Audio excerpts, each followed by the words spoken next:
Kita yang kejar akhirat, jangan sedih. Allah bagi macam mana pun rupa kita, kulit kita, jangan sedih. Pinjaman 60 tahun saja.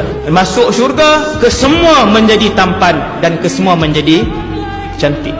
Seandainya seorang bidadari syurga menghulurkan mukanya untuk melihat muka bumi Allah, orang Kedah kata suar muka, dia suar muka dia tengok ke bumi ni, Nabi kata la adaat ma bainahuma, maka terang benderanglah di antara langit dan bumi, dan keseluruhan langit dan bumi tersebar bau keharum-haruman. Oh, bidadari macam mana ni? Manusia.